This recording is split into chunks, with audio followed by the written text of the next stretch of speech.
2025 seems like it's been one of the biggest years for filmmaking gear releases. So many cameras, lenses, microphones, tripods, and so much more. In fact, it's felt rather overwhelming at times. I've only seen firsthand a few of these, and for actual testing, even fewer. Some of those I've made videos about, and others are still in the works. In this video, I will go through all my favourite products of the year, including some mini reviews of the ones that I haven't made videos about yet. So let's start with one of my favourites, drones. The first of 4 new drones from DJI in 2025 was the Flip, a curious yet very capable drone, effectively a cheaper Mini 4 Pro, coming in around half the price, with the same camera system, but only front and bottom obstacle avoidance sensors. It also has a built-in propeller guard and folds, but even when folded it was still bigger than the Mini 4 Pro. This isn't a drone for flying fast, but it's great for close stuff, and for me it was perfect for filming inside the Whisker Little Robot factory in the USA. I loved what I got from it, and I felt even more confident because of those prop guards flying around all those people. In June, DJI released the Mavic 4 Pro, and this is a spectacular drone, and brought in much needed improvements over the Mavic 3 Pro. 2 of the 3 cameras have new sensors. The main camera now has a 100 megapixel 4/3 sensor, although the field of view is tighter now, up from 24mm to 28mm. The 70mm second camera is unchanged, but my favourite camera, the 168mm one, now has a larger 1/1.5 inch sensor, which makes the image much better than the previous ones. All 3 can shoot up to 4K 60p, and even more impressively, 120 frames per second on the main and second cameras, and on the tele one, 100 frames per second. They also can finally all now record in full D-Log. There was going to be an electronic variable ND, but that got pulled from release. And that's the one thing that I would really love to see for it, as only the main camera has a variable aperture. They released the RC Pro 2 controller with it, and it's absolutely amazing with a huge pull-out and rotating screen. It makes using the older controllers with screens painful. It can still be used with some older drones, the Air 3, Air 3S, and Mini 4 Pro, but nothing older than those. 5 months later, the Mini 5 Pro came out, and the big news is the camera sensor is up from 1/1.3 inch to the magical 1 inch. So this did improve the image, but not massively, as the Mini 4 Pro was already great. For me, the best new feature is the ability to use the full quad bay readout to crop into the sensor to get a 2x digital crop shooting 4K. While it's not as good as the quad Bayer combined full sensor 4K, in good light it looks great. So it's definitely more of an incremental upgrade, and certainly a lot less essential if you already own a Mini 4 Pro. But if you have an earlier model or looking to buy your first mini drone, it's absolutely worth it. When the inevitable Mini 6 Pro comes out, maybe next year, the best thing that they could give it would be a variable aperture. Whether they can do it or not remains to be seen, because as it was, the Mini 5 Pro barely scraped in below 250 grams, and for many, it was slightly over. What made adding a larger, heavier camera possible was improving battery technology to make them lighter, yet it managed to actually last longer. DJI absolutely dominates the drone market, but most of their releases this year have not been officially available in the USA, and that's not just drones. There's a strong possibility of a total ban on all their products there, which would be really bad. I hope it doesn't happen, especially for drones. There's so little competition out there, but that could well change. Insta360, Antigravity, released their first ever drone, the A1.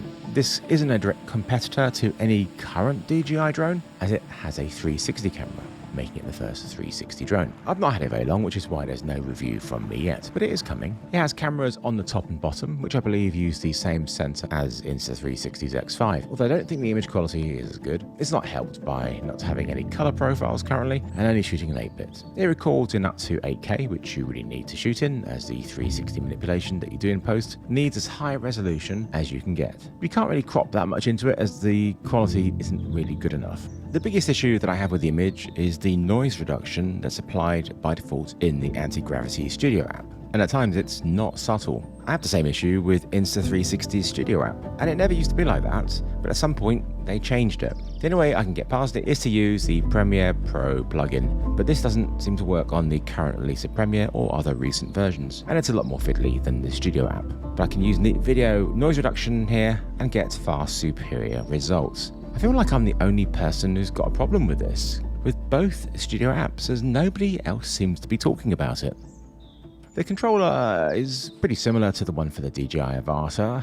It's very simple and intuitive. The way you control it in flight is very different to what I'm used to. You basically just fly forward. In fact, that's the only direction you can fly it. No side tracking or backwards flying, because you point the camera to where you want it to be in post. This is very cool, but the end results cannot compare with a traditional drone because of that heavy cropping. The image quality of the Mini 5 Pro compared to the A1 is night and day. Also, just because it's 360 doesn't mean you don't have to think about composition. We can change the angle all around you, but what you can't do is change the height in post. So you still need to think about your shots. I haven't even begun to use the creative possibilities that this 360 drone has. If you want to see what it's capable of, then there's some great videos out there. But it's something I'm really looking forward to exploring once the English weather gets better. As you only fly forward with it, it only needs forward-facing obstacle avoidance sensors, and they do a very good job tracking me and not flying into branches, even though they don't have a bypass mode, just a stop mode. You also can't film a subject very closely because the dead zone of the 360 stitching is much larger than you'd get with a standard 360 camera due to the very large gap between the two cameras. I think a piece of camera like this is clearly not going to work with the drone pointing straight at me. From such a massive gap between the lenses, the stitch line is huge. I could just do this though. There we go. Because that's the thing, is the best part of the lenses on all 360 cameras is the middle of the lens on each side, not the far edges which are stitched together. Best quality is going to be on this center bit here, but the main part you're going to be filming with is going to be mostly bits between the lenses. Now that is the one downside, but you're not really going to tell, not on the wide shot. Definitely better. Or is it? What makes it special and really fun to fly is the experience due to the goggles. You can look around without affecting the drone's movement. It's as close as you can get right now to feeling like you're flying, although this did give me quite bad motion sickness. For now, the only way to use it is with these FPV style goggles, although it's not an FPV drone. But in most countries, because of them, it's subject to the same restrictions on where and how you fly it. This is why I hope Antigravity bring out a standard controller that either has a screen or works with the phone. Then you can fly it just like a standard drone, still getting the benefits of a 360 image, but without the flying restrictions. Thankfully, the lenses are user replaceable, just like Insta360's X5, which they need as they are very exposed and one scratch would destroy the image. It's quite pricey, much more expensive than DJI's Mini 5 Pro. The standard bundle with just one battery is over £1,200. The Mini 5 Pro basic price with a controller and one battery is around £689. There's strong rumours that DJI will be bringing out their own 360 drone, possibly called the Avata 360. If true, this will be very interesting, especially if the camera is the same as their Osmo 360, as that has a very nice image. That camera was released in the summer at a substantially lower price than Insta360's X5. I won't go into too much depth about these two 360 cameras, as my video about them is super in-depth and a must-watch. The crux of it is that the Osmo 360 has a better looking image thanks to its larger sensor and better processing, recording in 8K, 10-bit D-Log-M, whereas the X5 can still only do 8K 8-bit with no log profile. The Osmo 360 has a fantastic 128GB of internal storage, as well as takes a micro SD card. There's no internal storage on any Insta360 cameras currently, but their software is better. The X5 has way more shooting modes, and the key selling point is the user replaceable lenses. So for me, when I want the best image, I use the Osmo 360, but if I'm going away or using the camera in a more risky way, then I will use the X5. GoPro finally brought out a new 360 camera, the GoPro Max 2. It looks good, but I've not used one. Maybe one day.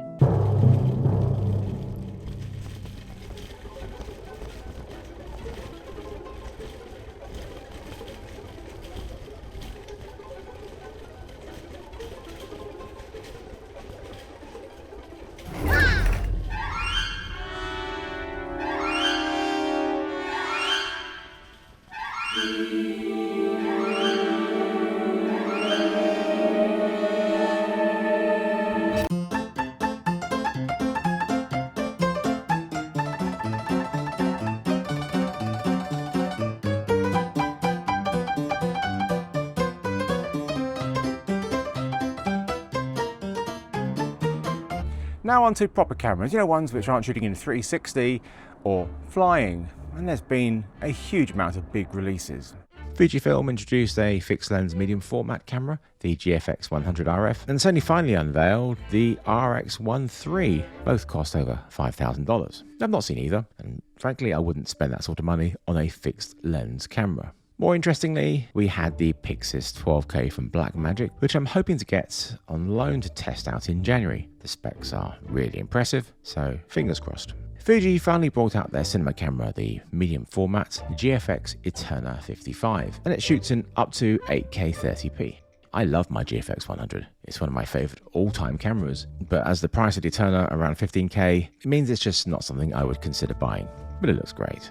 Canon brought out two similar cameras based on the same sensor and processing, the Video Focus C50 and the more traditional hybrid R6 Mark III. Both look very good and are absolutely packed with impressive features, including internal RAW and 7K open gate recording. I've not seen either, but I would love to test them. But I'm kind of torn between them because the R6 III has IBIS, which the C50 doesn't, and I use IBIS a lot, and it has an EVF.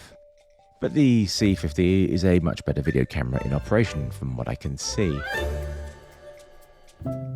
I want to pause briefly to say a big thanks to Storyblocks, the sponsor of this video. Integrations like these are essential for people like me. Without them, well, I just wouldn't have been able to make this video. In fact, they sponsored 4 of my videos this year. They're easily one of my favourite sponsors to work with, as I actually paid and used them before they ever approached me. When making videos, I try to get all the footage I can myself, but it's not always possible. And that's where Storyblocks come in. All their clips are made by real people with no generative AI content. But there's more than just video. There's music, sound effects, images, templates and more. Everything on Storyblocks is 100% royalty free and pre-cleared. You get unlimited downloads for a single, predictable subscription cost. So to get started, head here or click the link in the description. Using it also helps me to get these integrations. So thank you.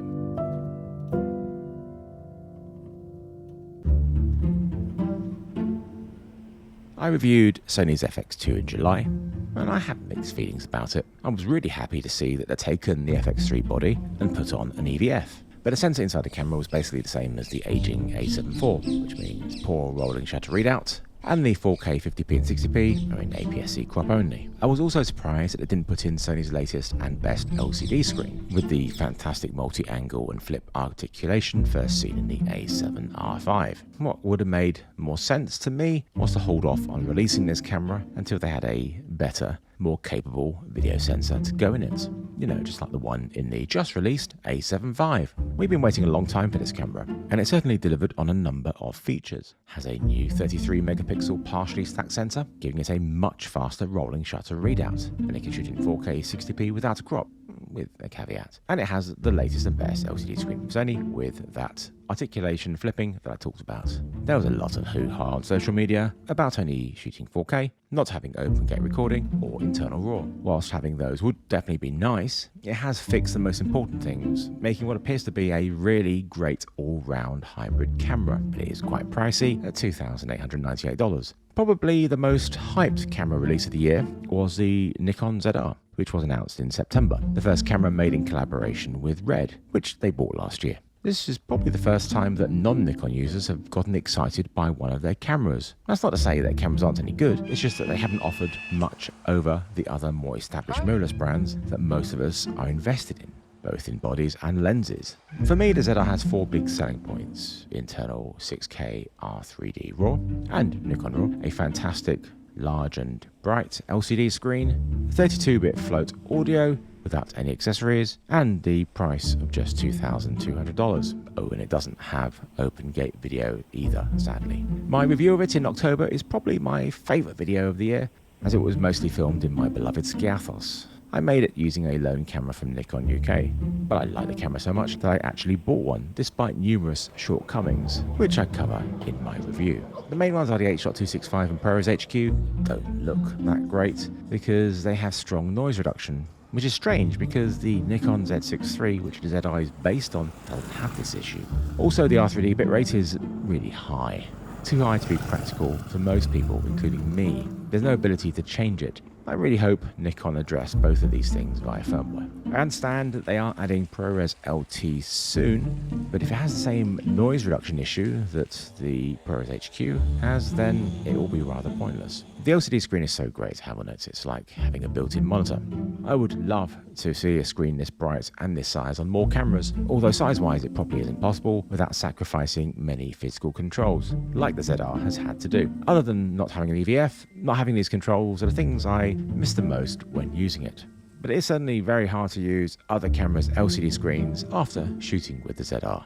Thanks to the Z mount having a wide diameter and a short flange, you can use Sony E-mount lenses with an adapter, the best one being the Megadap Pro Plus. The ZR's video autofocus is actually pretty good. It's not Sony good, but it does a pretty good job, even with adapted E-mount lenses, although not quite as good as a native lens, but it is close. If this adapter didn't exist, then I simply wouldn't have been interested in the ZR, despite all the things that I love about it, because it would have meant having to buy a whole load of new lenses, which is kind of the situation I'm in with the Panasonic Lumix S1 II.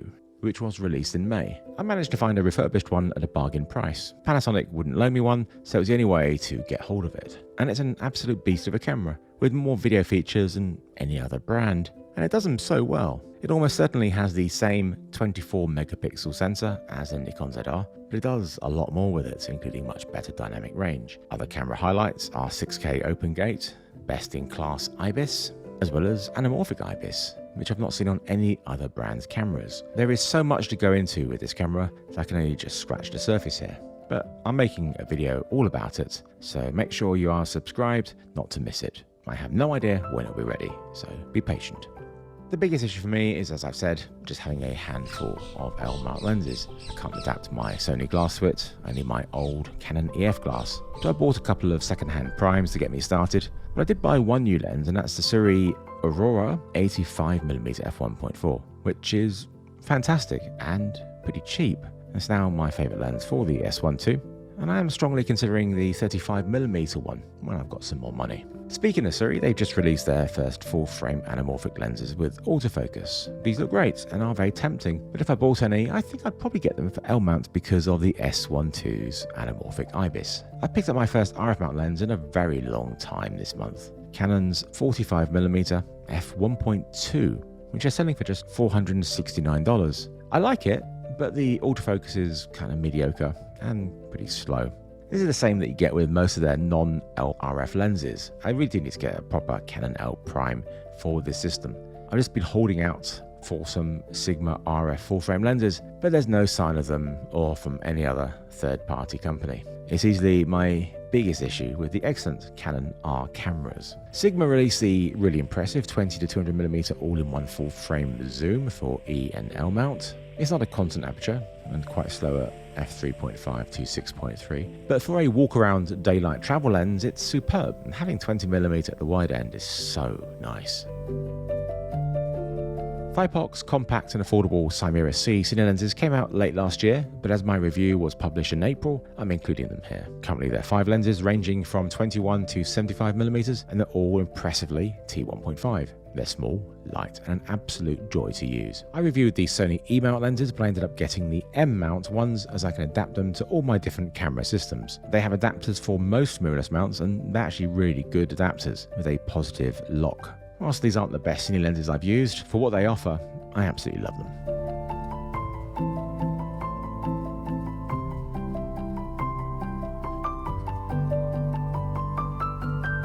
I had a set of Nisi Aureus Cine Primes on loan, and they were fantastic. I love their Athena lenses, and these are much better, and they are faster, but they are also heavier and more expensive. Sadly, I had to give them back before I was able to finish my review, but I was really impressed.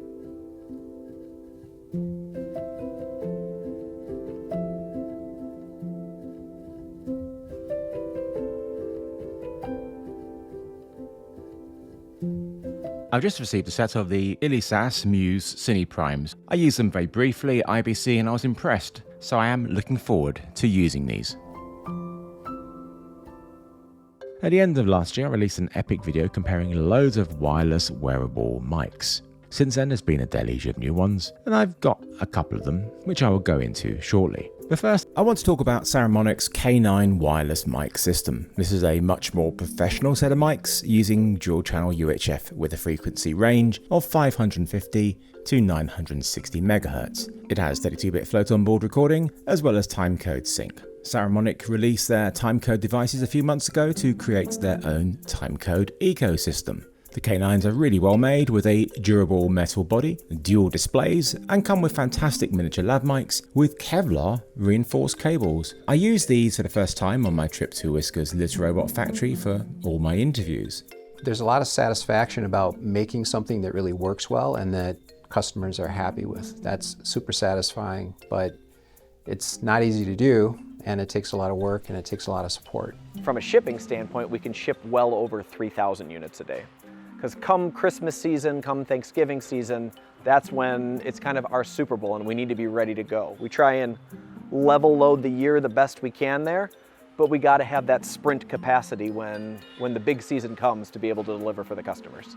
The only downside is that when using them in the USA, you can't record internally and transmit at the same time due to that pesky Zaxcom patent. But everywhere else you can, if you're looking for a step up from Wi-Fi wireless mics, and I really recommend these. Very impressive. But I still use Wi-Fi mics for YouTube stuff, and my favourite new system is the Hollyland Lark Max 2. They're tiny, have internal 32-bit float recording, and can be used with a 3.5mm lav mic via an adapter that fits on the bottom. The transmitters are very discreet, and I especially like the way that they clip on. I'm always worried when wearing spring clip ones or using magnets that they might get knocked off. I'm never worried with these ones. You can use up to 4 transmitters with the main receiver, which you can connect digitally to Sony cameras using their additional MI-SHU adapter. Another thing that I love about them is that the transmitters not only record 32-bit float, but they send it to the receiver, which can then output it too. The Nikon ZR, I think, is the only camera that can take advantage of 32-bit float input directly. Hopefully this will change in future. The kit I bought also includes the terrific little USB-C receiver for phones or any cameras that use USB-C for its mic input, as well as Bluetooth wireless headphones for monitoring the audio from the receiver. These mics are really impressive. The other big wireless mic release this year was DJI's Mic 3. I really love their Mic 2s and have used them a lot. They were the first DJI mics to have 32-bit float internal recording, a feature that all the mics I use need to have these days, which is partly why I didn't use their Mic Minis much. The Mic 3s look almost identical to the Mic Minis, but they have 32-bit float internal recording. But to me, these feel more like Mic Mini Pros than a successor to the Mic 2, because there's no way to use an external lav mic with them. You can also only charge and offload the recordings using the charging case, as they don't have a USB-C port. Although if you buy a single Mic 3, it comes with a little magnetic dock to solve this. They are really nice little mics, but because of these two things that the Mic 2 have, that these don't, sadly disappointing.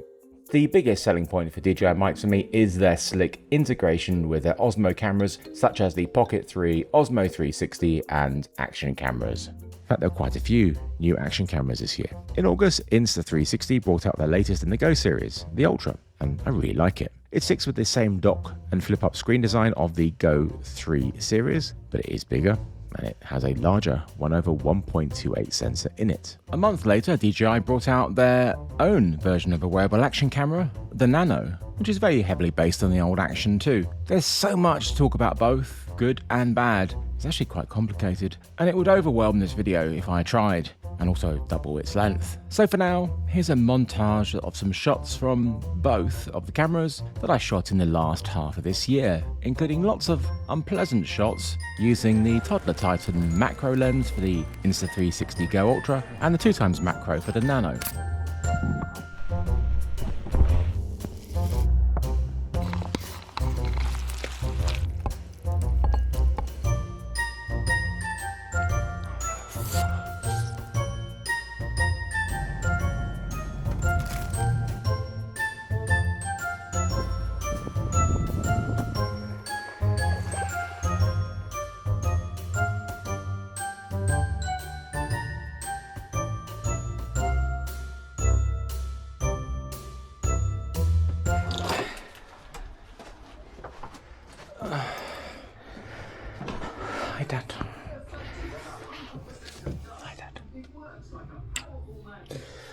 It's a shame that Insta360 dropped the square sensor from their Go series with the Go 3S, as it's just perfect for wearable cameras. But guess what? DJI's Action 6, which was released in November, has a square sensor, the 1/1.1 inch one from the Osmo 360. It's easily my favourite action camera now.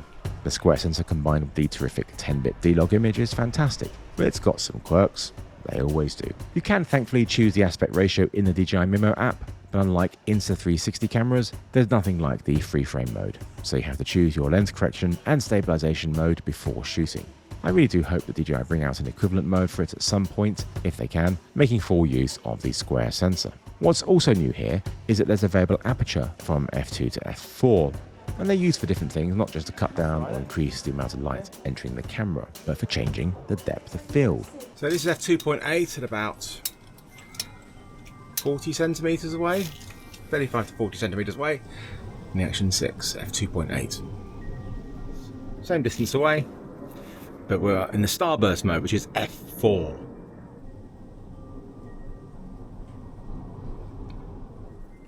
So the macro lens switches to f2. Comes out of 1x1 mode, can only do 4x3, 16x9, don't know why. And I've turned it to the people mode. It's so stiff trying to get it to turn about people mode, as in vlogging. This is the macro mode, which I think is about 10 centimeters, about here or so. You've got no way of knowing it's in focus, screen is too small, and there's no peaking. So this is the set mode, which is for vlogging, and this is infinity, which I'm assuming just makes it look like what it would without the actual lens on, but of course it is f2, so it's going to look more out of focus than if I didn't have it on. There's one camera I'm not sure should be in a 2025 video or a 2026 video, and that's the Pixboom Spark. I made a video about it in October, but it won't start shipping until next year. But I absolutely love it, shooting up to 1000 frames per second in 4K and 2000 frames per second in 2K. Super high frame rates are the one area that's been really neglected in cameras, and this perfectly fills that gap. I hope to get my hands on the production version next year for a follow-up video. So that's it for 2025. I hope it's been a good year for you, and I hope 2026 will be an even better one. And hopefully we'll still be here in a year's time and not replaced by text prompts.